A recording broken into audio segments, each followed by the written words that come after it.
Alright, magandang umaga po sa bawat isa. Pwede ba tayo magsitayo?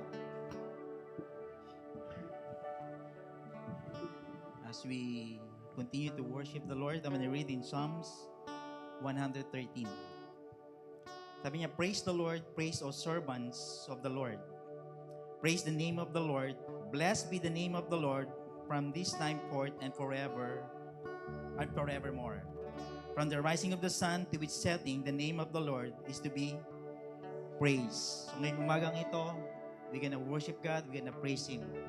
Ano man po yung mga pinagdadaanan natin, ano man po yung mga nararamdaman natin ngayong umagang ito, let's give it to God, let's surrender it to God. Amen? Can we lift our hands to God as a sign of surrender? Lord, ngayong umagang ito, Lord God, we will continue to praise You, we're gonna continue to bless You, Lord. Lord, dalangin namin, Lord God, ang presensya mo, Lord God, sa umagang ito, Lord God, ay narito. At alam namin, Lord God, na sa umagang ito, Lord God, as we give everything to You, Lord, our hearts, our mind, our soul, Lord God, as we surrender everything, Lord God. Lord, let Your presence be with us this morning, Lord. Lord, we ask for Your presence right now, Lord God. Fill us right now with Your power, Lord God. Fill us, Lord God, with joy, with excitement, Lord God, to worship and to praise You this morning. Lord, we thank You. We honor You, Lord, in Jesus' name. Everybody say, Amen. How many of you are excited? Excited ba tayo? We will all together worship and praise Him, and we will declare that He is God, He is our Lord. Amen. Yes, we celebrate You.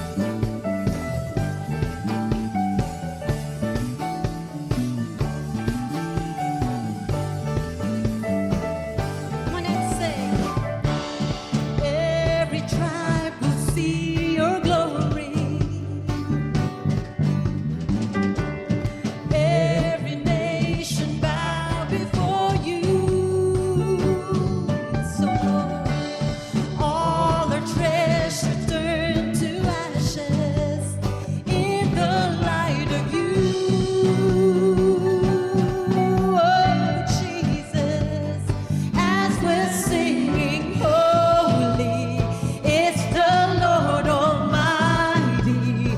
Only You are worthy, worthy of it all. Praise and glory, honor and strength unto our God, matchless, endless, love unrestrained. This is our God. Every tribe sing, Ayo, Ayo, Ayo, ah. Come on, let's sing, Ayo, Ayo, Ayo, ah. As we praise the name of Jesus.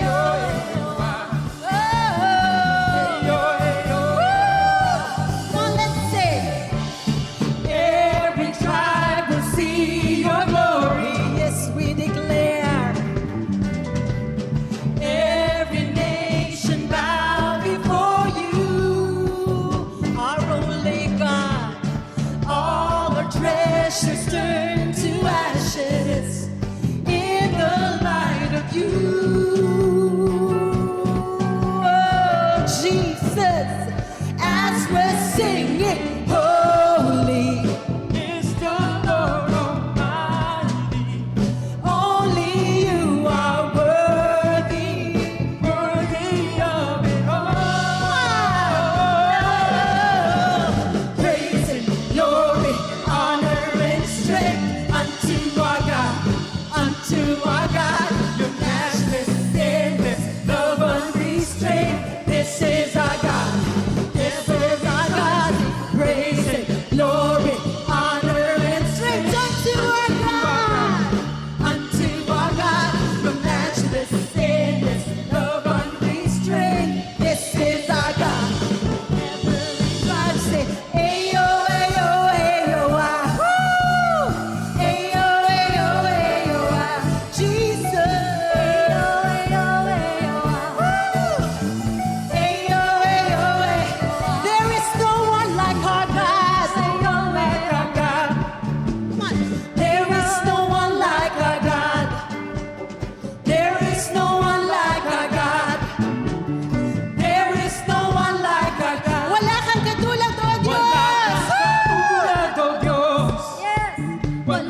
unto our God, the matchless, endless love unrestrained. This is our God, this is our God. Praise and glory, honor and strength unto our God, the matchless, endless love unrestrained. This is our God. Every tribe sing, ayo, ayo, ayo, ah. Ayo, ayo, ayo, ah. Ayo, ayo, ayo, ah. Let every tribe sing, every nation sing. There is no one like our God. There is no one like our God. Every nation, every tribe, every tongue will confess that Jesus, our Lord, is Lord. Wala kang katulad. Wala kang katulad, O Diyos. Woo! Wala kang katulad, O Diyos. We say, wala kang katulad, O Diyos. Wala kang katulad, O Diyos. Wala kang katulad, O Diyos. Wala kang katulad, O Diyos. Come on, sing it out. Wala kang katulad, O Diyos. Wala kang katulad, O Diyos. Come on, praise Him. He alone is worthy of all the glory, honor, and praise. Amen. Come on, let's once again palakpakan natin ang Panginoon with all your heart, with all your might. Come on, give it to Him. He is worthy. Hallelujah. Hallelujah. Yes, oh Lord, we praise you and we glorify your name, Lord. Maraming salamat, Panginoon. Sa lahat-lahat, sa iyong presensya, sa pagmamahal mo sa amin, Panginoon, sa pagkalinga mo sa amin, sa pagtawag mo sa amin, Panginoon. Salamat sa iyong pagmamahal, Lord God, na tumawag sa amin, na nagdala sa amin sa iyo, sa iyong presensya, Lord. Walang may kukumpara sa kabutihan mo, sa pag-ibig mo, Panginoon.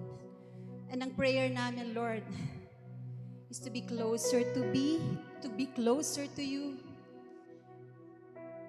to imitate you, to hear from you, Lord, and to be your hands and feet, oh God, to be your reflection, Lord, in this world. Lord, we believe na marami pang naghihintay sa labas, who needs to hear, who needs to feel what we're feeling, who needs to see what we're seeing, Lord. Come, Lord, and mold our hearts, Lord, according to your heart, according to what you want us, Lord God. Have your way, oh God. Thank you. For freedom's sake, you gave your son to die.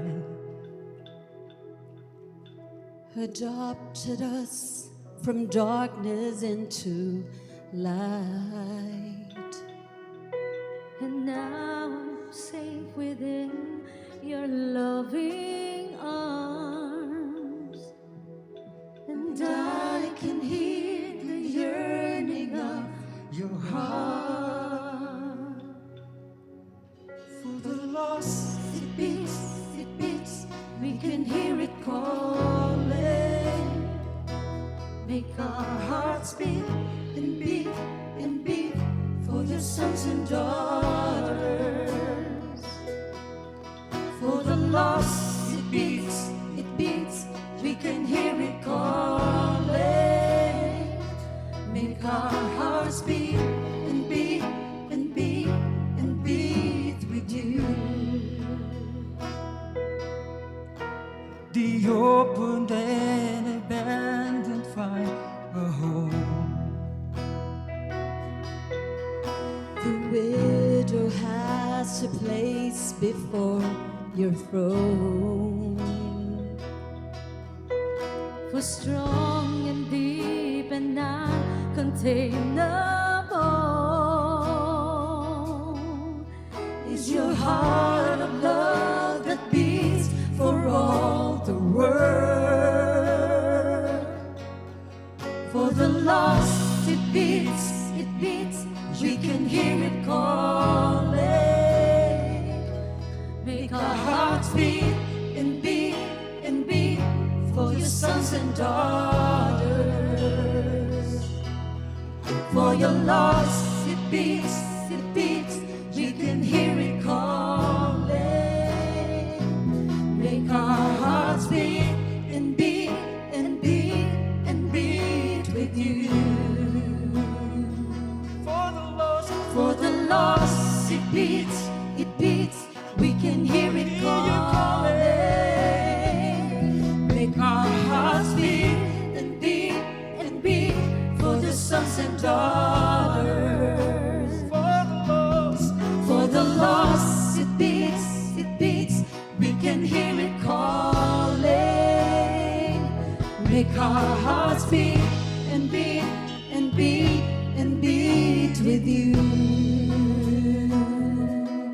Yes, oh God, every tribe and tongue will know you, God. 'Cause we wanna see your kingdom come. So pour out your spirit over us. Come, Lord, come, Lord, come,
Naririnig ang iyong tinig, diringgin ang iyong tawag. Naririnig ang iyong tinig, diringgin ang iyong tawag. Naririnig ang iyong tinig, diringgin ang iyong tawag. Naririnig ang iyong tinig, diringgin ang iyong tawag. Naririnig ang iyong tinig, diringgin ang iyong tawag. Naririnig ang iyong tinig, diringgin ang iyong tawag. Naririnig ang iyong tinig, diringgin ang iyong tawag. Naririnig ang iyong tinig, diringgin ang for the lost, it beats, we can hear it calling. Make our hearts beat and beat and beat for your sons and daughters. For the lost, it beats, we can hear you calling. Make our hearts beat and beat and beat and beat with you. For the lost, it beats, we can hear you calling. Make our hearts beat and beat and beat for your sons and daughters. For the lost, it beats, we can hear it calling. Make our hearts beat and beat and beat and beat with you. Our voices to the Lord. For the lost, it beats, we can hear you calling. Make our hearts beat, beat, beat for your sons and daughters. For the lost, it beats, You can hear it calling. Make our hearts beat beat. and beat.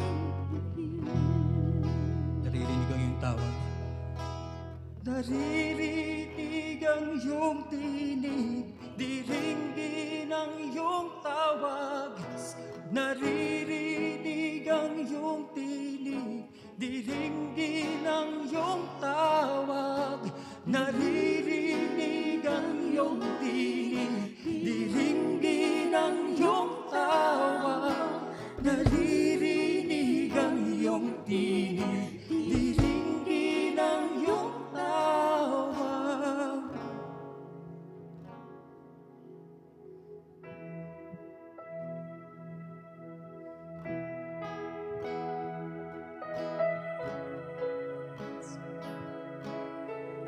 Yes, Lord.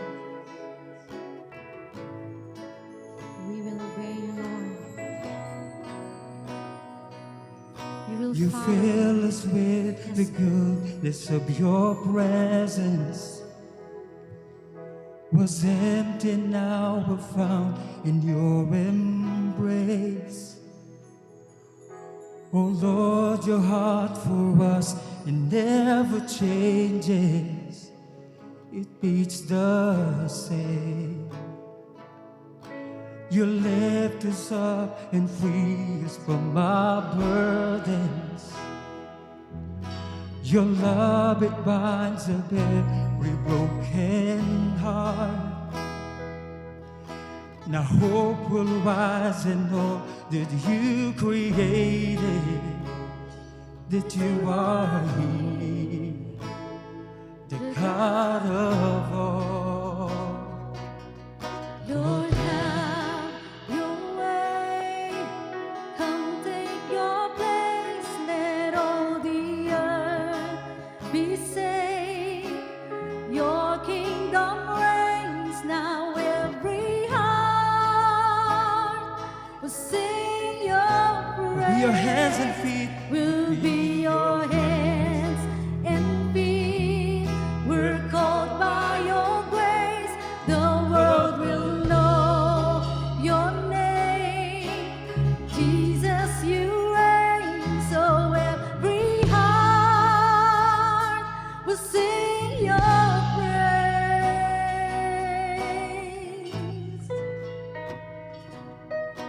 You lift us up and free us from our burden. Your love, it binds up every broken heart. No 'Cause hope will rise in all that you you created. 'Cause you are here, the God of all. the God of 'Cause you are here. 'Cause you are here, the God of all. Have your way. Lord, have your way. Come take your place. Let all the earth be saved. Your kingdom reigns now. Every heart will sing your We'll be your hands and feet. We'll be your hands and feet. We're called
every place.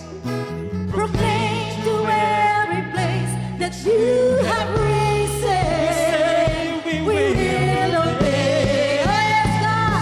We won't delay. We will obey. We won't delay. We will obey. We won't delay. Have your way. Lord, have your way. Come take your place. Let all the earth be saved.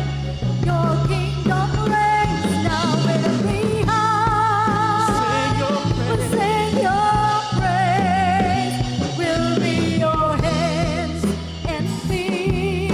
We're called by your grace. The world will know your name. Jesus, you reign.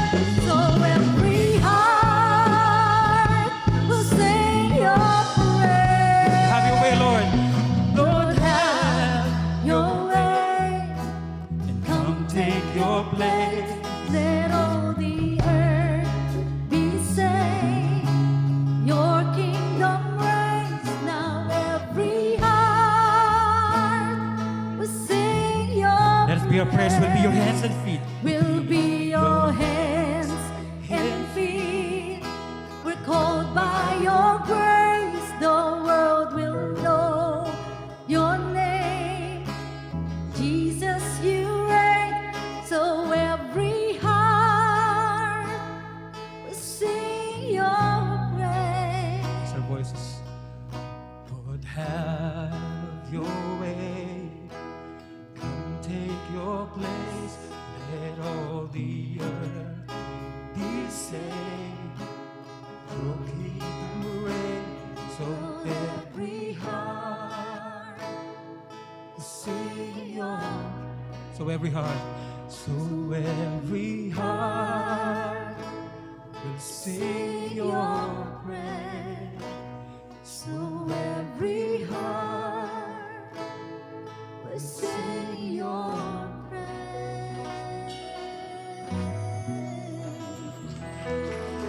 Praise God.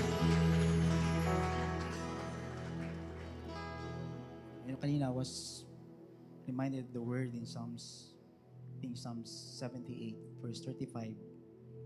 And the word is, remember the Lord Most High.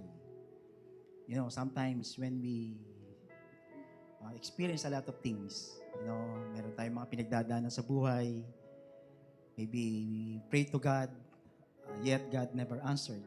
So maybe you're asking for healing. Lord, I pray for your healing. But yet wala pa rin. Lord, I pray for provision. Lord, I pray that you're gonna restore our family. Yet our response sometimes, Lord, parang wala ka naman. Parang di kita nararamdaman.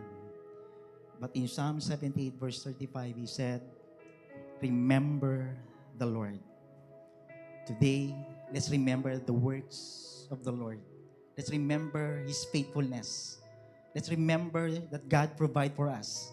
Let's remember that God healed us. Let's remember that God restored us. Let's remember that God is here with us. Amen. Can we lift our hands to God? Lord, here we are, Lord. Lord, we give everything to you, Lord. Lord, ano man yung nararamdaman namin, Lord. Maybe, Lord, some of you need healing. Remember the Lord. Maybe you're asking for the provision. Remember the Lord. Maybe you're asking, Lord, give me strength. Remember the Lord. Lord, right now, this morning, Lord, we remember your goodness. We remember your faithfulness. Lord, I pray that you will reign on us, Lord. Lord, that we will not delay, Lord. That this morning, Lord God, as we hear your message, Lord God, as we listen to the word that you have given to us this morning, Lord, Lord, we will not delay, Lord, but we will obey because we know that you are with us. We know that you are being faithful to us. We know, Lord God, that you will be with us as we, Lord God, give everything to you, Lord God. Lord, we thank you, Lord. We honor you, Lord, this morning, Lord. In Jesus' name. Everybody say, amen and amen. All Alright, magandang umaga po sa bawat isa. Pwede ba lingon naman yung katabi mo, sabihin mo, ang gwapo mo ngayon at ang ganda-ganda mo ngayong umagang ito. Yan. Pag hindi mo pakilala yung katabi mo, magpakilala ka. Sabihin mo ang pangalan mo at pag nagkita kayo sa labas mamaya, manlilibre yan dahil kakilala mo yan. Alright. So good morning anyway. Good morning everyone. So we are here for two things. To honor God and make disciples. It's also second week just to remind everyone. So yung po mga nag-pledge po sa mission. So this is our time to give to the mission. So actually, we always put this high value. You know, when it comes to mission, Victory Lucena always bring this, sabihin natin on top. So mission. Amen. So, just to remind everyone, kung kayo naman po gusto nyo want to pledge, you want to give for these nations, so just mamaya po as we give our tithes and offering, you can put your mission pledge. So just to encourage you in giving, Deuteronomy 28, verse 1 and 3 in NIV. He said, if you fully obey the Lord your God and carefully follow all His commands I give you today, the Lord your God will set you high above all the nations on earth. All this blessing will come on you and accompany you if you obey the Lord your God. You will be blessed in the city and blessed in the country. So every time we obey the Lord, okay, there's always a blessing. Okay, same thing with us. Every time God speak to us, Lord, you ask Lord how much yung ibibigay ko. When God told you this amount, then give it. Kasi when you give it and when you obey the word of the Lord, it means there is an obedience. So, ibig sabihin, makita natin yung pagpapala ng ating Panginoon. I remember, way back 1990s, estudyante pa lang po kami, Pastor Ed always teach us to be generous. Pastor Ed always teach us to give. Kahit na yan ay 10 piso, 5 piso, kahit magkano pa yan. Actually, 10% kung may baon kaming noon time na yun, 10 piso, di may piso ka. So, yung tithes mo is piso. Kung 20 pesos, ang tithes mo is 2 pesos. From then on, until now, God is faithful with me. Okay, from 1990s until now, God always continue to bless us because we continue to obey the Lord. The same thing with us. Just to encourage you, you obey the word of the Lord. You give, you bless, so that God will continue to bless us. So wherever we go, makikita natin, andun yung blessing ng the Lord. Di ba sabi nga doon, is you will be blessed in the city and blessed in the country. So hindi lang dito. Kahit nasaan ka, God will bless you because you obey the word of the Lord. Amen? So, andyan po yung envelope. You can put your tithes and offering and also yung mission pledge. So, you can put your mission pledge. So, if you wanna give, you can give online. So, meron po tayong BPI transfer or we have also GCash. So, you can scan this QR code. Let's me pray. Lord, thank you, Lord God, Lord, for your blessing, Lord. But you said into your word in Deuteronomy 28, Lord, as we fully obey and carefully follow you, Lord.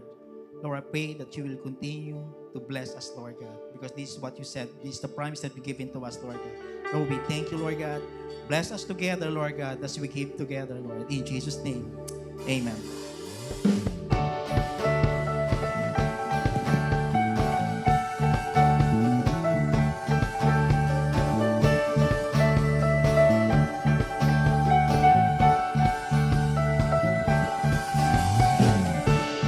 Every tribe will see your glory.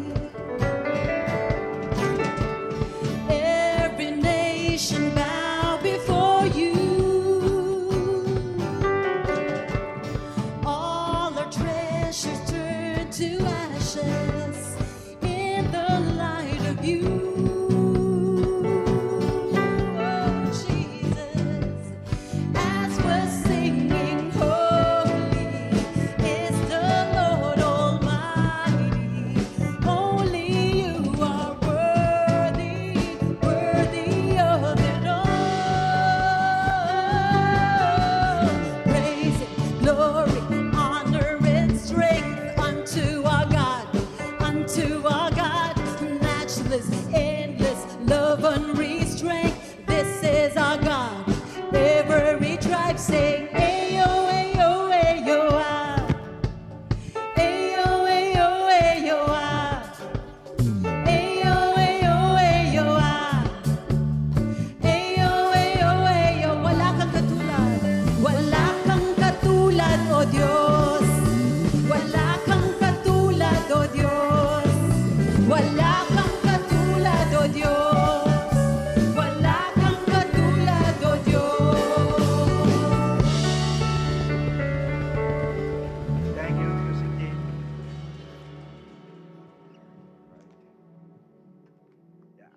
Good morning, everyone. Magandang umaga sa inyo lahat. Good to see you again today. We have a great time. Almost the other day, right? I was arrived last night, and we supported our Every Nation standard membership caravan, and it's so amazing because you know every every nation, it's not only victory, in the Philippines. And this is what I like, the dynamics of this, that even when you encounter life church or even rain church, that's part of our every nation. It's not only victory in the Philippines now. And it's good that, we did the caravan, the other day until yesterday. That's why I arrived only last night, And in San Mateo po, Rizal. Ginanap po namin doon sa San Mateo, Rizal, yon caravan nila doon. That was the last caravan na ginawa po ng Every Nation natin dito, Philippines. From South Luzon, di ba? Nangyari din po dito sa atin sa Lucena yon. Tapos from Mindanao, from Visayas, from Metro Manila, Central Luzon, and then last, ito pong Rain and Life. Kaya ito po, huwag kayong magtaka, baka mamaya, ito bang life, it's part of Every Nation? Yes, part po ng Every Nation po sila. Ito bang Rain, part ng Every Nation? Yes. Kaya kapatid po natin sila, okay? So, iisa lang po tayo dito sa Philippines. Kaya pag sinabi natin sa Philippines, hindi lang po under ng Every Nation ang victory, meron din po tayong kasamang Rain and Life. And who knows, someday, di po ba, na hindi lang po Rain, Life, and victory the Philippines, but who knows, hindi po natin masabi, na makita natin na will part of our Every Nation. And yun po, ganda po and exciting. Anniversary po ng Life Church ngayon. Supposedly, I will be there. Kaya lang sabi ko, I'm not ready for today. Hindi po ba? Kasi hindi ko alam, surprise eh. Anyway, I'm glad that I'm part of the Every Nation po, na we're moving around to help all our to support and strengthen our churches all over in the Philippines po. Okay? And so today, talking about Every Nation, of course, now victory, it's so exciting now to announce with you almost 18 days. I hope so. 18 days. Count natin 18 days na lang, right? Parang naninibagan. 18 days na lang po yung ating anniversary. Our 40th anniversary po ito. Wow, there's a lot of surprising here dito po sa ating Victory Conference, exciting to dahil bilihin mo, magsasama-sama po tayo dito from all over, di ba? Not all over the world, but all over the Philippines, will come together itong 40th anniversary po natin that will be held sa MOA Arena po. Alam ko, close na yata ang registration, di ba? Hanggang 27 pa? Yung June 27 is still ongoing. Wow, okay. If you want to catch up, to join with us, yung 27 po, that will be good, moment, getting to, our, brethren from different part of the province of this Philippines, and at the same time, having a moment, experience ito pong ating conference na ito. Wow, it's exciting. 40th, Umabot na po tayo, 40th, 1984, nung nagsimula po ang Victory U-Belt. Ngayon po ay 2024. Wow, exactly, 40 years, di ba? Kaya ito pong series natin dito, it's, naka-connected dito po sa ating pinag-uusapan ngayon from mission field. You know why is it mission field? Because at once we are the mission field. 1984, 'di ba? We are the mission field. But then after all, 'di ba? After all being reached out at naging mission field tayo, we never remain mission field.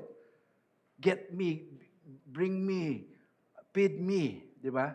Yung parang ganun yung tema ng mission field eh. Naka-focus lang sa'yo. But the point is, yes, at once, all of us here became a mission field. But I hope in this series, we catch up the spirit and the essence of being a mission field that will transform and that will, um, that will transition to mission force. And that's exactly what happened to us. 1984. Yes, there's a group of people from the United States, and including Pastor Steve, our very own founder of Victory and Every Nation. He was part of the team that when he was still young then, di ba? And they landed in the Philippines, and the U-Belt exactly is the mission field that they started with. Doon sila nagsimula. But after all, even though we're still small, church, and it's just only U-Belt during that time, but yet, the vision is so huge. Could you imagine how can a small church, young church, having so big vision? And now those vision became reality today. Could you imagine? Every nation. But before, it's just U-Belt. Now, what U-Belt, the Victory U-Belt can do to the world. But yet, now, it happened. You know why? Because God make and transform this Victory U-Belt from mission field to mission force. Kaya makita po natin dito why many leaders, finest leaders, pastors, missionaries being spread out from U-Belt. And I'm one of those being sent out here. Nakita po natin. So it's been spread out from U-Belt. Now, it deployed from different part of the provinces in the Philippines. And not only that, they never stop. Even we sent people around the world. You see that? And now, all those representing our churches of Victory, yes, they became a mission field like us. Lucena became mission field. 1991, di ba? That's why we landed here. And it's a mission field. But it never remained mission field. It became what? A mission force that we sent even people outside the Philippines. That's why we have Grace Del Moro. We sent them, right? So a lot of people, kaya nga, yesterday, we're having a meeting with the RLT po, yung ENPH RLT, no? And then Pastor June, Doc June Escosar mentioned, kasi he's traveling around the world, di ba? Then sabi niya, minention niya, even, there's a lot even in Quezon spread out all over. Kasi there's a, there is a good news, no? Later on, pero I don't want to say this here. But, he just mentioned to us in RLT meeting, even in Quezon, there's a lot of people being spread out all over the world. I met many of them, sabi niya kanya. So, now, nakita po natin dito the impact that we are not only mission field. We are now converting and transforming and making, to become a mission force. Diba? After all. Kaya hindi po lang nakasentro sa atin. What's in it for me? Diba? Bless me. Diba? Feed me, equip me, train me. What's for of those? Diba? I believe today that we will be becoming a mission force. And this is exactly what we're going to talk about here. Dito po sa ating pag-uusapan na ito, di ba? In this series.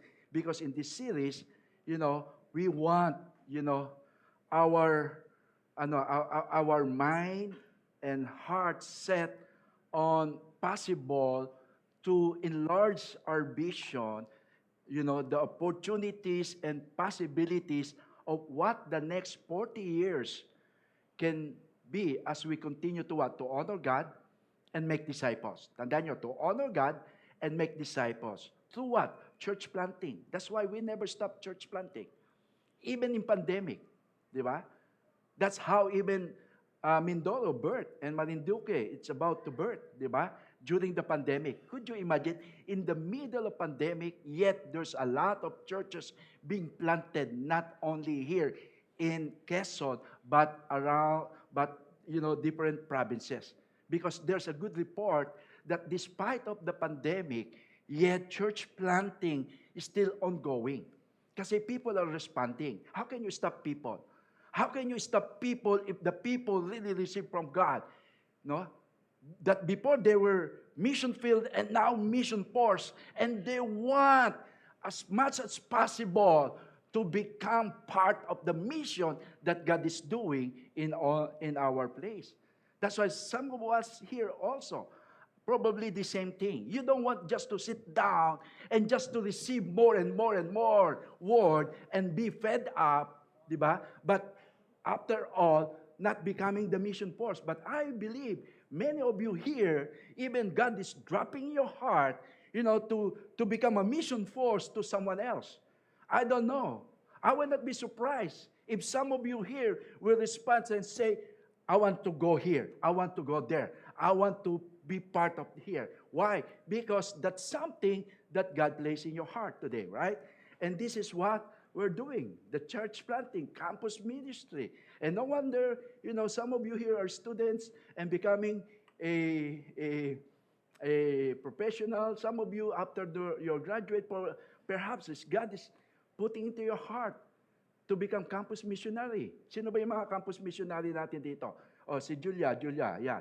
Well, sino pa ba? Oh, PJ, nandito. Si Karen, Karen, you're here today. Okay, praise God. Yan po si Karen, si PJ, tapos si Julia, no? Yung iba nasa 11, sa 3, 5, no? Yung ating. Next, hindi mo alam. Baka yung katabi mo sa kaliwa, sa kanan, susunod na yan. Sabi mo, susunod ka na. Di ba? And world mission. Hindi natin masabi. Malamang tinatapik na tayo ni Lord na maging missionary, world missionary tayo dito. Now, ito pong ating pag-uusapan dito sa series na ito, we were going to talk about the whole thing of the series in the book of Psalms. Why Psalms? Di ba? Because it is a book of prayer and at the same time worship. And we want our anniversary celebration have the kind of atmosphere.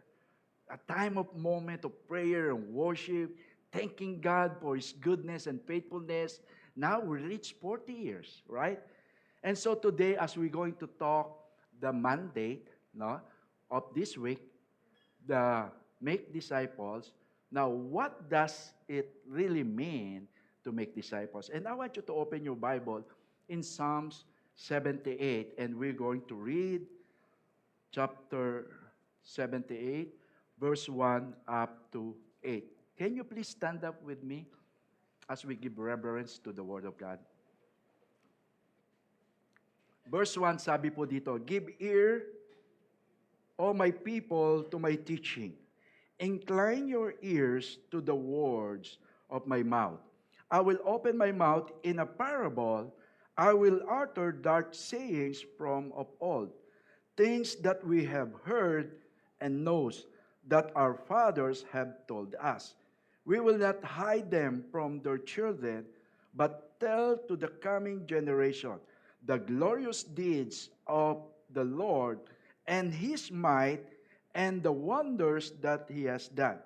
He established a testimony in Jacob and appointed a law in Israel, which He commanded our fathers to teach to their children, that the next generation might know them, the children yet unborn, and arise and tell them to their children, so that they should set their hope in God and not forget the works of God, but keep His commandments. And last verse, and that they should not be like their fathers, a stubborn and rebellious generation, a generation whose heart was not steadfast, whose spirit was not faithful to God. Can we pause for a while in the word of prayer? This is the word of the Lord. Father, thank you for giving us such, Lord, great word for us to take on, especially, Lord, in our lives and even to pass on, even to the next generation. Father, thank you because your word is trustworthy, your word is true, reliable. And so, Lord, today, as we go and make disciples, let it be that this word of yours, God, will continue to be spread out, continue to establish into the hearts of every people, Father God. And Lord, have your way this morning as we come to you, Lord God, and hear more of your word. In Jesus' name we pray. Amen. Sige.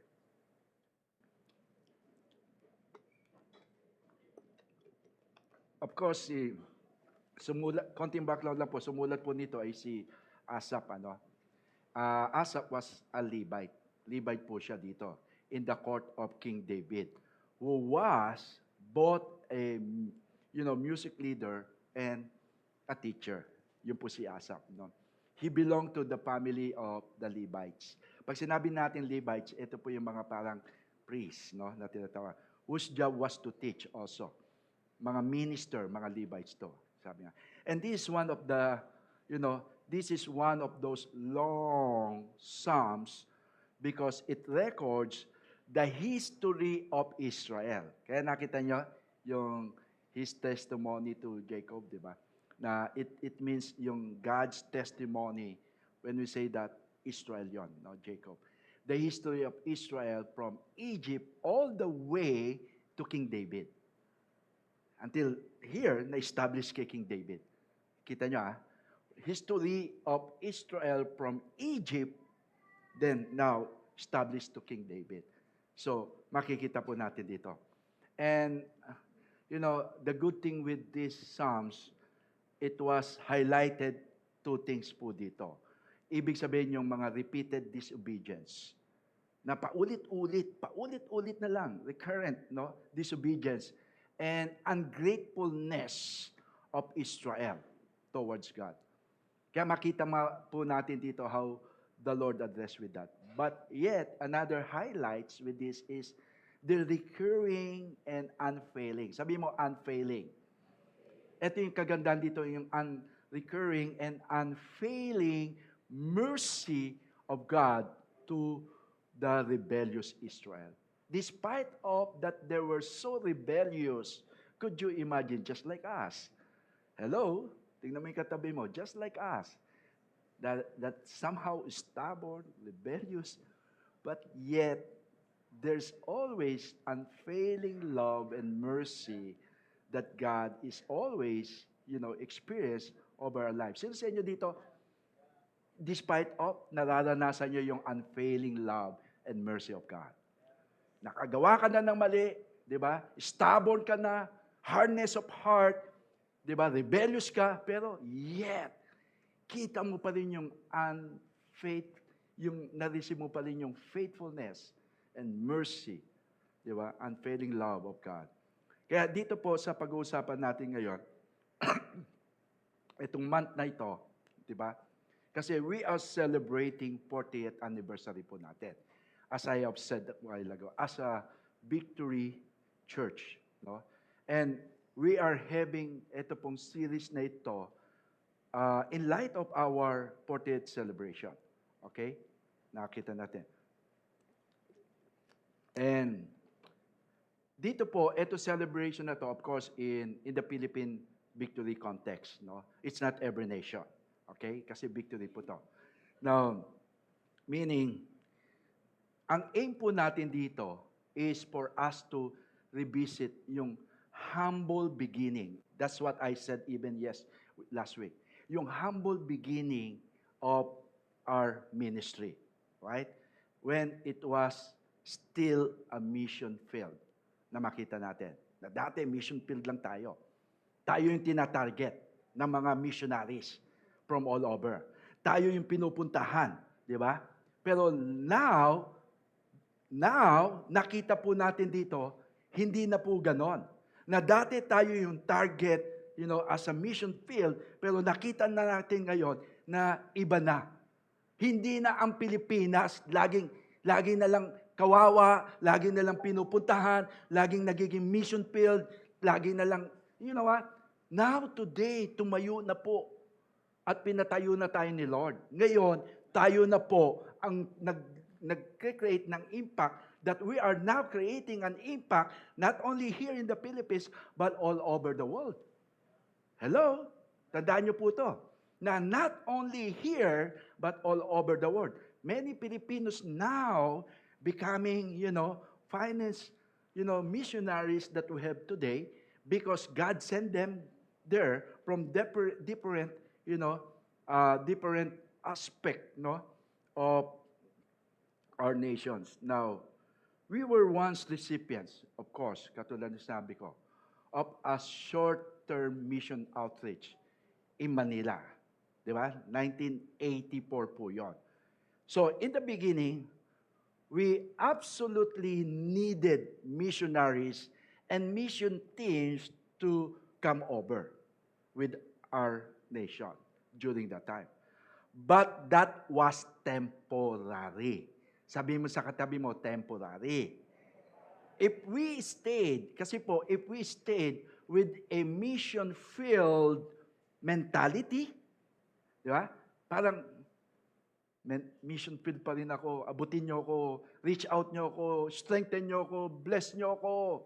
Di ba? Ganun po yung mental, there's nothing wrong with that. As much possible, we want to encourage you, bless you, equip you, train you, pero I hope that should not be our mentality, a mission-filled mentality. We will never become the mission force we are today if our mentality is mission-filled mentality. Could you imagine?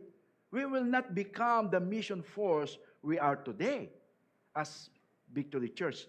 That's why, makita nyo po dito, why is it that Victory is still sending many missionaries, training many missionaries? Last month lang po, I was there in Manila, attended the graduation of ENLI, composed of campus missionary and world missionary and then church leadership. Yung mga church leadership, perhaps, they will be trained and in preparation, to become part of the leadership of the local church, or maybe in the future become potential a church planter or a pastor or even a senior pastor. So, ganun po. Nakita natin, that's why we have school. We have training them. We have training people. Diba? Sa ENLI. ENLI means Every Nation Leadership Institute. By the way, si Julian, diba, will be sent sa school of church, of campus ministry this coming August, right? Supposedly, sana si Ibet kasama siya, no? Dalawa sila. Pero next time na lang, diba? Anyway, so si Julia, naka-set na po siya to be trained. Tayo ka nga, Julia. Huwag kang laging nakaupo. Tayo. At nakatayo na ako. Sorry. Just kidding. Alam mo, nakasama ko po yan sa 10 days. Nito lang, last 2 weeks ago, no? 3 weeks ago sa Cambodia. It's so fun and it's so, exciting and so encouraging to be part of the 10 days with Julian, di ba? So anyway, so you see that na dati tayong mga mission field, now becoming mission force. Now, why did I say that? Di ba? Kasi we also want to recall all principles that guided us when we started as a movement. And these principles na to are still the same core values that we live by today. Okay? Same core values. And we want to impart them to the next generation. Okay? As we embrace our identity as a mission force, even after 40 years and beyond. Kaya naniniwala po ako dito, you know what? As we embrace the same thing, the same spirit, the same passion, and the same values that we receive today and impart to the next generation, something will happen even beyond 40 years. Sabi nga niya, and may we press on with the same passion, pursue His call to make disciples, and be His mission force. Sabi mo sa katabi mo, be His mission force. Not just mission field. Right? I hope today we're becoming a mission force, not mission field. Na lagi na lang tayo po, feed me, feed me, feed me, feed me. Yes, it's good to be fed, but not all the time. Because, could you imagine kung may anak ka? Pinakain mo mula ng bata, lumaki, nagbinata, nag-asawa, nagkaanak, hanggang ngayon, pinakakain mo pa rin. Sino sa inyo may mga anak kayo na hanggang ngayon, lumaki, okay naman, wala naman siyang mental problem, wala naman siyang physical problem, wala siyang challenge sa health, di ba? Pero kaya lang, nasanay siya na nung bata siya hanggang lumaki, nasanay siya na i-feed siya. Nasanay siya na, dependent di ba? Alam nyo, that's the same thing sa spiritual life natin. Na meron tayong growth factor and progress factor. Na yung buhay natin, natatranslate yan into a mission force na tinatawag po natin. And we should also not to be contented to be a mission field. Yung sinasabi ko, get feeding, being followed up, di ba? Kung dati po, lagi kang pinapollow up. Ngayon, ikaw na nagpa-follow up. Hello? Di ba? Kung dati one-to-one ka, ngayon, ikaw na yung magwa-one-to-one. Huwag lang 1, 2, 3. Okay? Kung dati tapos ka na, now, if you're finished 1-to-1, now do it to others. Sino sa inyo tapos na 1-to-1? Taas ang kamay. Oh, yan, kayo na yan. Di ba? Hindi yung para bang, ulitin mo ngayon 1-to-1, wala akong naalala, wala akong naintindihan. Di ba? Di ba? Na hindi dapat tayo just an attendee or a listener here, but become a mission force. So what does it mean to make disciples? Now, it means, you know what? But be a mission force to be used by God to do the mission as well. Alam niyo po yung Victory's mission statement? We exist to honor God by what? Establishing Christ-centered, Spirit-empowered, and social responsible churches. Okay? Kaya meron po tayong real life, di ba? We address those less fortunate students. At least we can help them to catch up in the school. Kaya meron tayong real life. And we're helping even some of the poor that, not really poor, but actually those people have been affected. Let's say, whatever situation that affected some of our kababayans, we are there to respond to them. We're not here as a church. Ever since po, 1991, that's what we are doing. You know what? Ganun po ginagawa natin na yung ating 1991, wala pa nga po real life eh. Real na po talaga sa buhay natin yun. Magpapatunay yung ibang mga estudyante. Paano sila nakatapos? Paano din sila kag-graduate? Yung real life, wala pa pong real life, pero it's happening already 1991. Imagine mo niyo po yun. No? Talagang amazing yung provision ni God doon. Na tulungan natin yung iba, di ba? Nakatapos sila, na maayos sila. Ngayon, may mga sariling trabaho na, may mga asawa na, may mga pamilya na. And not only socially responsible churches, but also campus ministry in every nation. That's exactly our mission. I hope that we should be embedded into our heart, that mission statement. No? We're not just in our mind, but also in our heart. Okay? Hindi natin iimayin to kasi we don't have time. That's not a focus. Pinakita ko lang sa inyo, mission statement. Why do we exist? We exist to honor God, of course. Right? Na ano to? Hindi yan yung inano ko yan. Na ano to? So, why do we exist? It means to honor God, di ba? And what are we to do? Establish churches and campus ministry. That is through resulting of what we are doing, making disciples. Now, do not undermine making disciples. Do not undermine discipleship. Because through discipleship, why is it the church established? Why is it also birth 1984, 1991 here? Could you imagine without discipleship, how come that we can reach out many disciples that will becoming a disciple maker? You see that? I know the fact, may mga churches, because of their charisma, because of their, their own personality, they draw people, but up to there. But you know what? Our church is not about based on personality and charisma, but we want to pattern what Jesus did to his disciple. And what is that? When he went down here, he started to reach out one person at a time through his disciple. And he discipled them.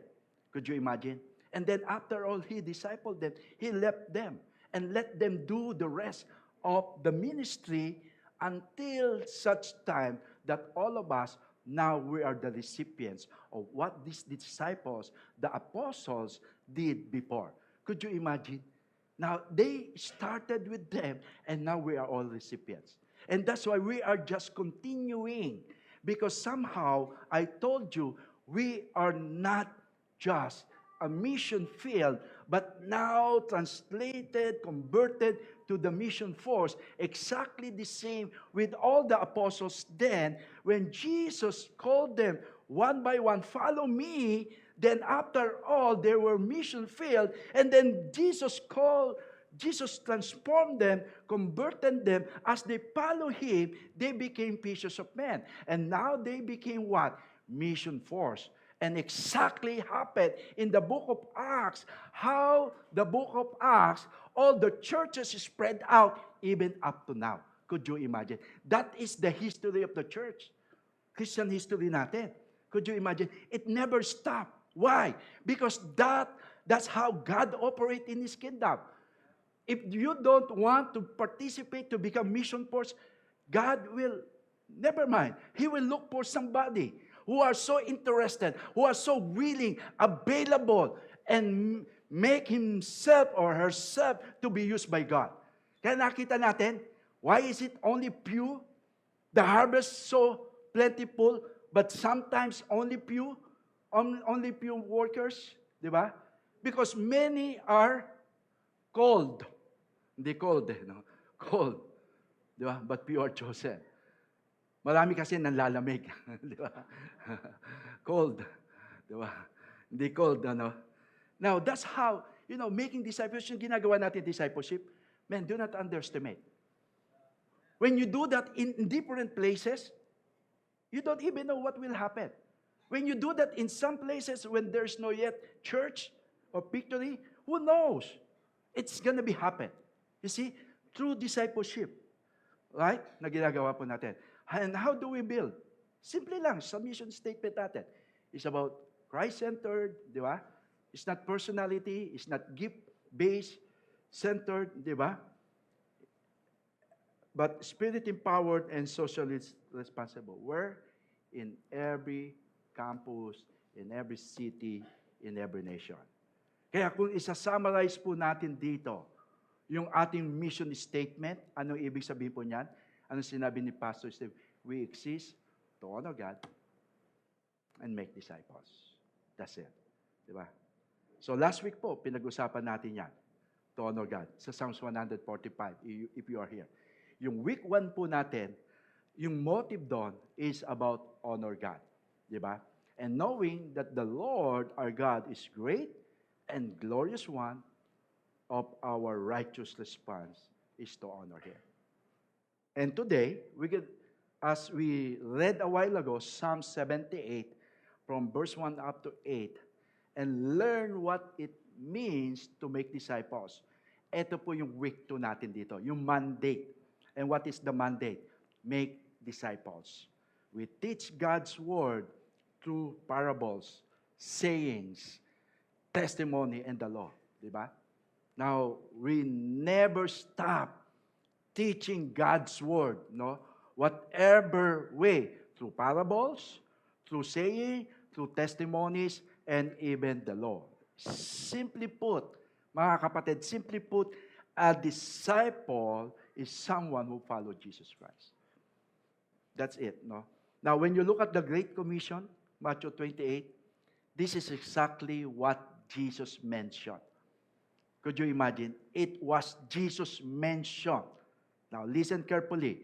Kasi maraming Kristiyano today, they were taught, victory yan, church lang yan, propaganda lang yan, event lang yan, program lang ng church yan. No, I don't think so. And that's not true. Tandaan nyo to, hindi po program ng church. Hindi po to event ng church. Kaya yung iba, they don't want to buy it kasi it's a church. Kung sino lang gusto yun. But actually, it is a word coming from the mouth of Jesus. Now listen, coming from Jesus' mouth.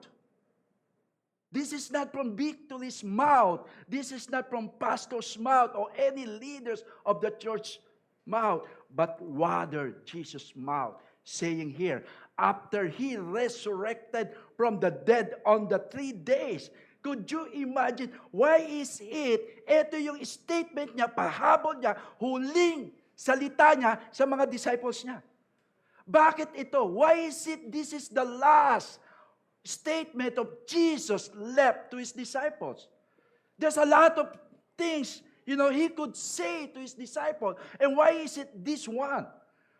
What is important of this statement? And how critical this statement? And how crucial this statement that Jesus need to emphasize to His disciples? Could you imagine? If Jesus never mentioned this statement, I believe many churches today became religious. Became so religious. That's true. Di ba? Alam niyo po, mahirap talaga pag ang church hindi in-embrace yung discipleship. Pansin niyo, it's just a matter of time. Saan nakasalan to? Personality-based. Kailangan magaling, charismatic yung pastor. Kailangan gifted yung pastor. Kailangan galing ng pastor.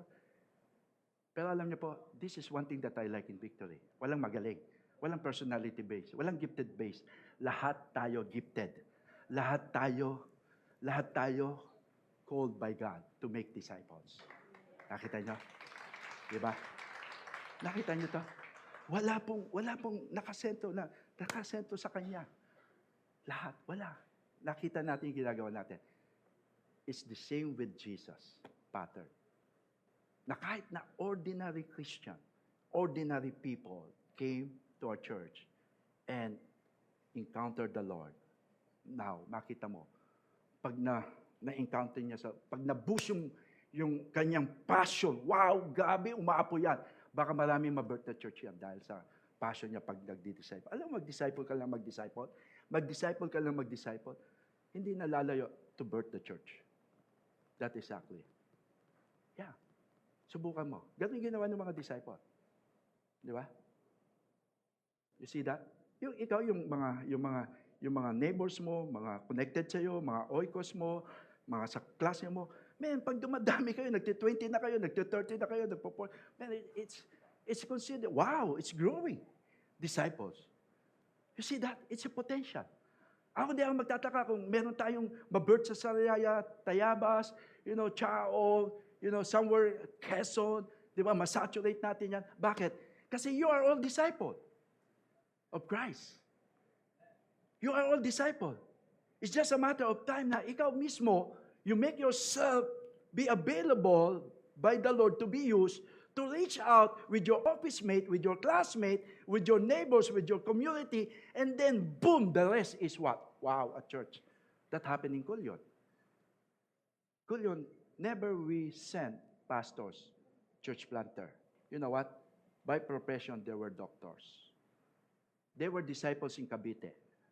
And because of their work assignment, they were transferred to Kulyon as a doctor then.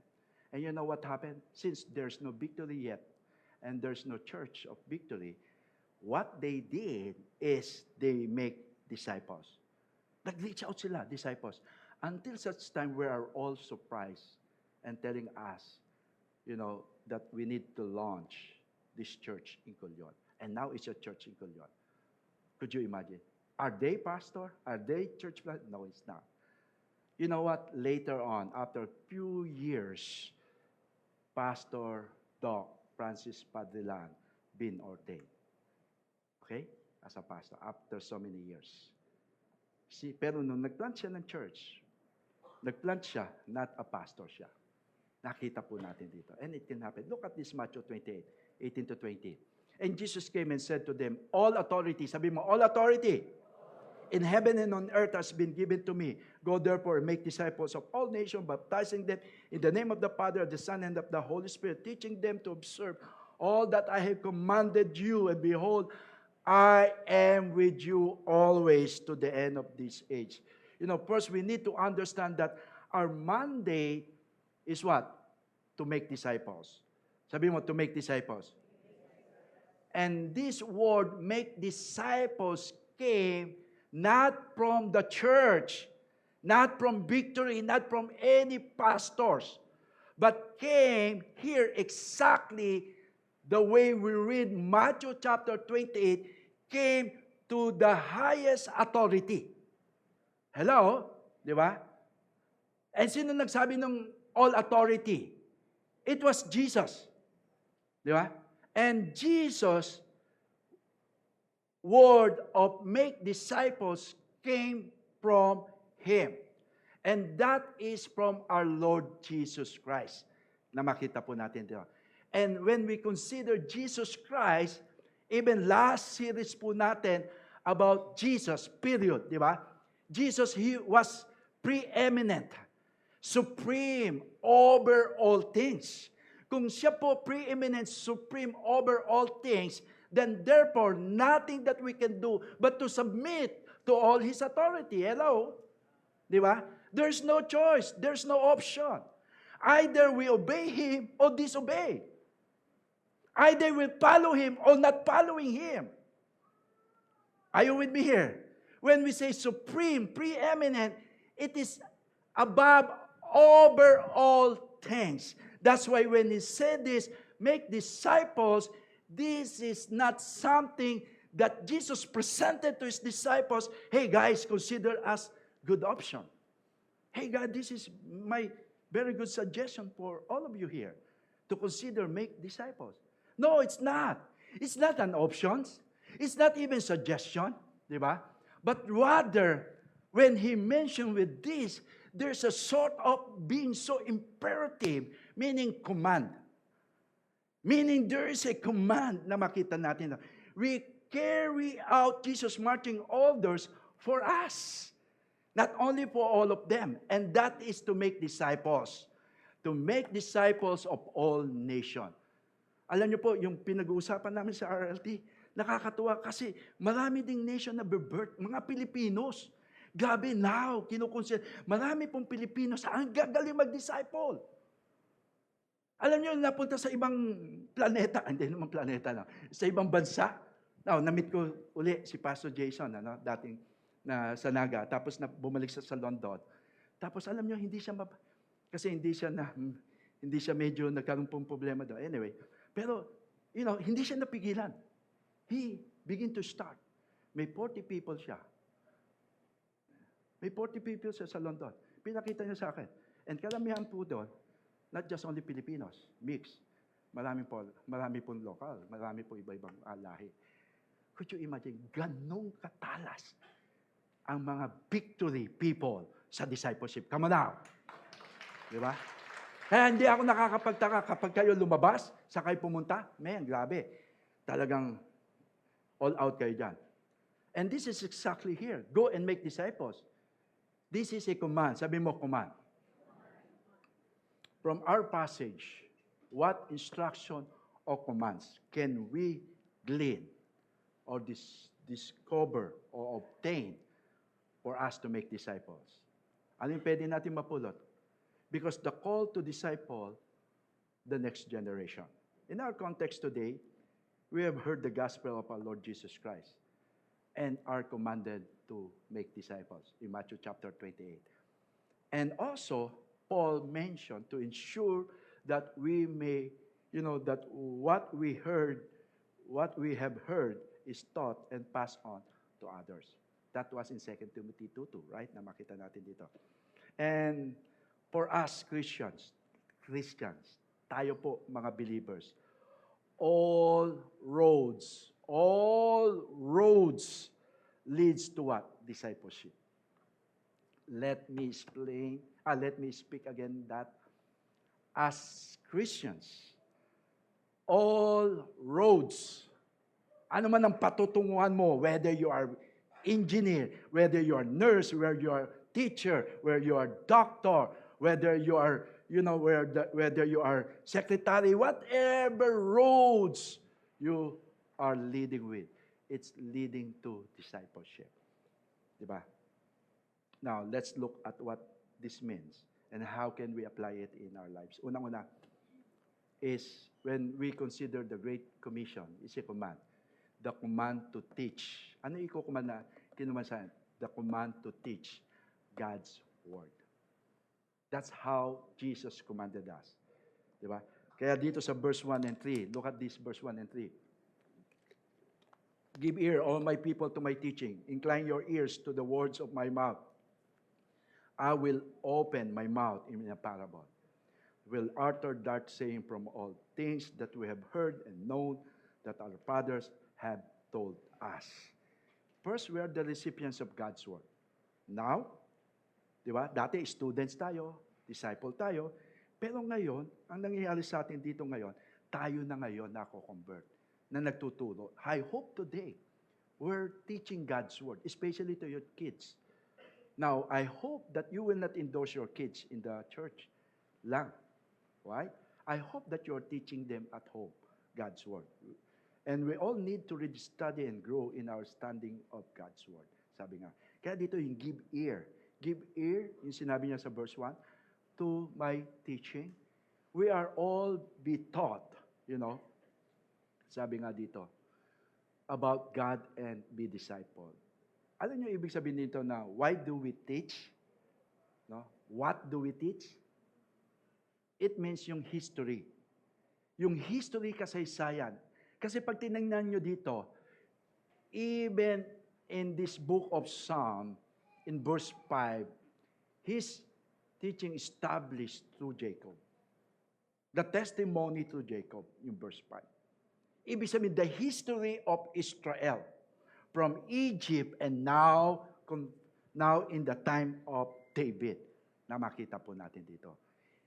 It means to say, recounts the historical events of Israel from the Exodus in Egypt to King David. Could you imagine? Now, pinare-recount. Ibig sabihin dito, maalala nyo yon. It narrates the stubbornness and rebellion of Israel, which also teaches us what it is in our own heart. Yet at the same time, makikita natin dito, ito pong book of Psalms inspire hope, di ba? In the hearts of sinners. Why? By showing God's patient and merciful God and compassionate God to sinners. Kaya makita po natin dito na bagamat rebellious, stubborn, pero pinakita nila yung compassion niya, merciful, patient. Katulad din sa atin dito, na kahit kumisan, hindi natin sinusunod yung Great Commission, pero nakita nyo, di ba? Nakita, kahit hindi natin sinishare yung gospel, kahit hindi tayo nagtiteach ng gospel sa ibang tao, pero nakita natin pa rin dito, God is so merciful. God is so patient. Kaya lang we lose the opportunity. We lose the point. Why is it I'm a Christian? Bakit ako Kristiyano? Para lang ma-save and going to heaven? I don't think so. I hope that is not our mentality. Na parang ma-save lang ako. But use your life. Use your life. Kahit sino ka ngayon, use your life to touch other people. Yung mga tao nakapaligid sa'yo. You touch them with God's Word. Touch them the testimony that happened to you. Don't be like those stubborn, rebellious Israel that after all they experienced God's goodness, kindness, faithfulness, yet naglaho sila. Diba? Na makita natin dito. That's why in 1 Corinthians 10:6, sabi dito, now these things occurred as an example to keep us from setting our hearts on evil things as they did. Etong mga Israel na to. And even in 1 Corinthians 10:11, these things happened to them as an example, were written down as warning for us, on whom the fulfillment of ages has come. Our own history with God is important. Kaya bakit po tayo may 48? Pinakikita natin yung history natin kay God. Teaching the people we disciple and our own children about our own history with God. On how the Lord provided miracles, di ba? Of healing, restoration of relationship. Paano siya nag-provide sa atin? It's good for them to hear from us. And not only, ibig sabihin dito yung history of biblical history, but also God's testimony and law in the Old Testament. Kaya nakita natin sa verse 5, He established a testimony in Jacob and appointed the law in Israel. God has spoken. He has revealed Himself, His testimony of Himself na makita natin. And God gave His commands and instruction, His law, that gives content to our teachings. You see that? That's the way. Listen, if He had received Himself and not given, if not given His commands and instructions, we will be left in what? Confusions and darkness, and will have nothing to teach. But praise be to God. God's testimony of Himself and His law are very foundational, basic instruction that we need to teach the people we disciple and to our children. Right? Na makita po natin dito. Okay. And also, Jesus commands, New Testament, the Matthew 28. Dapat natin yan. We need to teach both the Old and the New Testament to our next generation, the people that are around us. Now, number 2, the command to model what we teach by our lives. Sabi dito sa Psalms verse 4, no? We will not hide them. The word not hide them, but rather we will show it to Him. Right? Namakita. We will model by example. Minimodel natin the teachings from God's Word. Kaya pagdating mo sa mga tao, hindi ka perfect, pero minomodel mo. Di ba? You see that? Na pagdating mo sa opisina, pagdating mo sa mga katrabaho mo, sa business transaction mo, minomodel mo lahat ng turo sa iyo. Nakikita nila, transparent ka through the Word. Your life is not perfect, but yet, so evident yung teaching ni Lord sa buhay mo. Pag nakita ng mga anak mo, nakita ng mga kasama mo, ng spouse mo, ng asawa mo, nakita nila na talagang truly enough, there is the teaching inside of you by this book of the law. You're not perfect, but yet it transparent this teaching sa life mo. Hindi ka lang na-convert na religion at naging religious ka. Yet you are true, real, even though you're not perfect, pero pag nakita ng anak mo, nakita ng asawa mo, when people around you see you, nakita nila yung turo ni Lord dito. Kasi you embodied this gospel through your life. Right? We model. We walk or talk. Sabi nga dito. And then verse 5, to teach. Di ba? Sabi dito, to teach. Hindi lang to yung testimony dito. Pag sinabi natin to teach, ito po yung yada. Ayaw kong gamitin yung mga Hebrew na to know or make known. Through instruction and modeling. Di ba? Baka nga dito kinuha yung yung name ni Yoda no? Yada, di ba? Ng Star Wars, di ba? So, now, third, last, the command to disciple the next generation. Verse 5, look at this. He established a testimony in Jacob and appointed the law in Israel, which He commanded our fathers to teach to their children.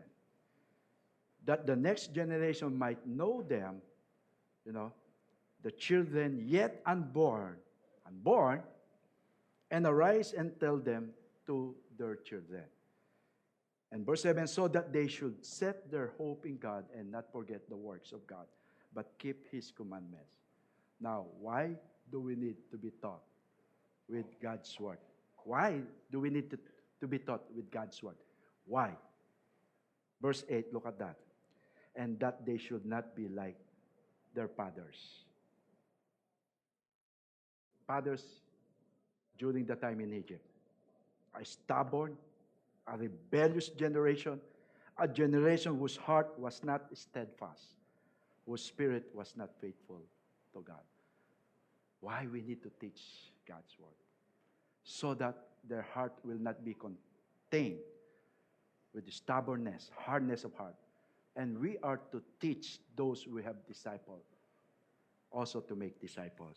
As we read the psalm, you would have noticed that all overriding concern of the psalmist here is that the next generation know the history and be taught it. Alam mo yun sa Judges, hindi ko lang nailagay dito. Alam mo yun sa Judges, after Joshua, may nakakalungkot.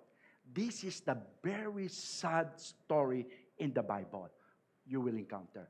Because after Joshua, man, Joshua did a great accomplishment in his time, in his generation. That's why, we always call Joshua generation. But you know what? The saddest part with that, the preparation of the next generation. Because after Joshua, when you look at the book of Judges, many of them, they never know God anymore. May nakakalungkot dito. Yung mga anak natin, puro gadgets na lang, puro social media na lang, puro IG na lang, puro FB na lang ang alam ng utak nila, puso nila. Time will come, wala na yung Bible. And no one they will be depart from God. Huwag tayong makataka. Magiging religious lang sila. Kunyari, atin ng church, pero religious lang. Pero ang puso nila, they were not transformed, converted to the Word of God. Now you have to make disciples that will make disciples as well.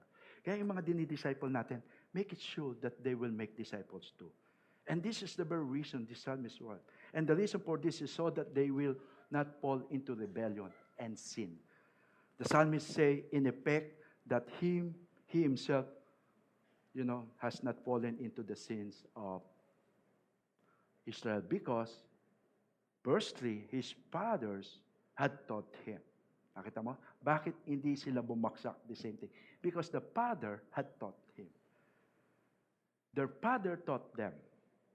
Kaya huwag kayong magsawa. Habulin nyo yung mga dinidisciple nyo, even yung mga anak nyo. Huwag nyo silang i-ignore. Habulin nyo ng habulin. Kahit nakita nyo, napaka-rebellious pa, stubborn pa, but don't stop running after them and teach them God's word. Because sooner or later, someday, you will see how this word, not merely black and white written, but there is a power in the word of God that will transform life. Tandaan nyo to. Do not underestimate. This is just black and white. But I tell you, this word of God can penetrate the hearts of the person.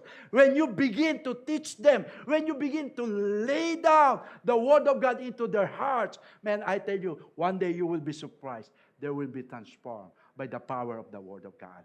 Right? That's why don't stop to make disciples. Don't stop to make disciples. Start at your home. Start to your family. Start to, where you're being connected with. Man, it's just a matter of time. You will see the transformation of those people that you make disciples. That I hope those people that you make disciples will make disciples too. Can we all stand up, please, as we end up this? Right? If there's one point, main point, we make disciples by teaching God's word and modeling it in our lives. Guys, let's make disciples. This is our history. Why Victory exists is to honor God and make disciples. And why Victory is spread out all over this nation and to the nation of the world. You know what? It's just only one thing. It's to make disciples aside of honoring God. Let's continue to embrace with that. Honor God, and then let's make disciples. Whatever, if you are being reached out as a mission field now don't remain as a mission field, but becoming a mission force today. Can we pray for you? Father God, thank you. Thank you, Lord, for your word that you enlighten us today. Truly, it's amazing, God, that once we were, Lord, a mission field, but now you're converting us to become a mission force. God, it's all by your grace. It's all by your anointing. It's all by your power, Lord God, that we cannot deliver ourselves to become like that without you. God, rendering us with your spirit. Lord, we are so thankful. God, even though that we don't deserve anything, we don't deserve even to become a mission force today, but yet you consider us. You count us, Lord, to be part of what you're doing entirely in our world today. My prayer today that each one of us, every person in this room, God, that we will not just think of being attendee, being a church goer, and being, Lord, part of this church, but yet, Lord, we are not involving ourselves. Our heart never been converted to make disciples. And now today, Lord God, that give us strength, give us grace, give us boldness, give us, Lord, the passion to start with, to reach out the next generation by making disciples. My prayer today, God, even at their home, even at their community, even at their school, even at their neighbors, even at their office and business, Lord, I pray this concept of embracing, make disciples, so evident in everywhere. Lord God, everywhere. Lord God, that all roads lead us to discipleship. Lord, my prayer today, that is, Lord, the amazing thing that will happen to us, that you will use our mouth, our feet, our hands, Lord, to deliver your word to those people who are so hungry for your word. And use us today, Lord God. Give us, Lord God, that excitement. Give us, Lord God, that courage. Give us even the boldness, God, to even teach your word, Lord God. Help us, Lord God. We want to be, Lord, one of those to participate with. Father, we thank you. Can we all lift up our hands as we worship the Lord today? Father, let your marching orders place in our hearts today. Lord, give us, Lord God, give us your vision. Give us a heart of yours. Let it be, Lord, that your beat for the lost, your beat for sinners, Lord God, will continue to manifest in our hearts. That's also our beats today, Father God. Thank you, Holy Spirit. Thank you, God.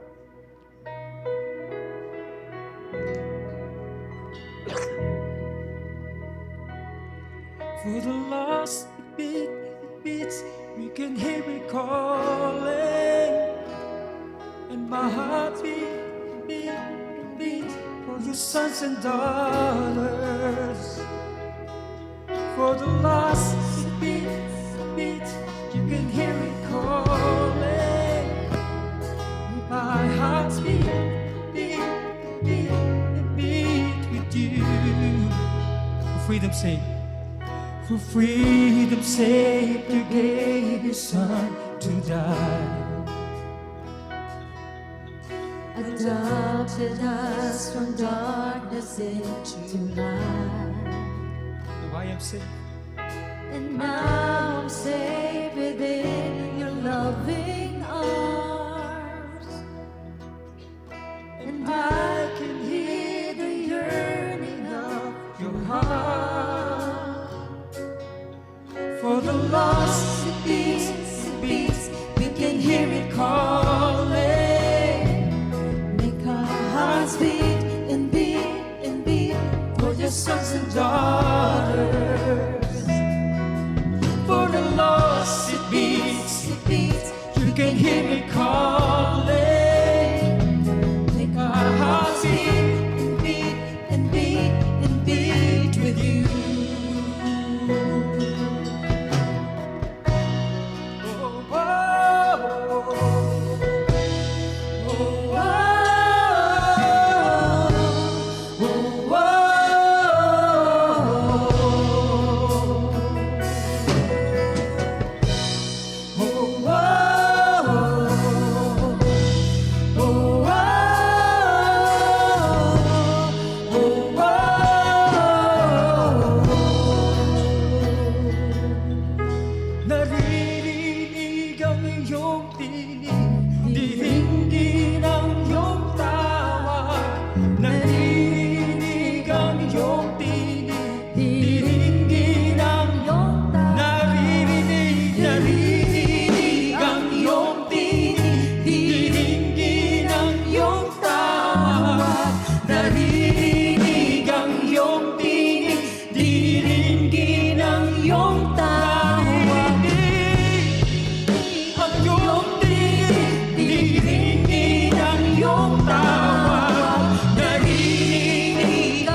sons and daughters.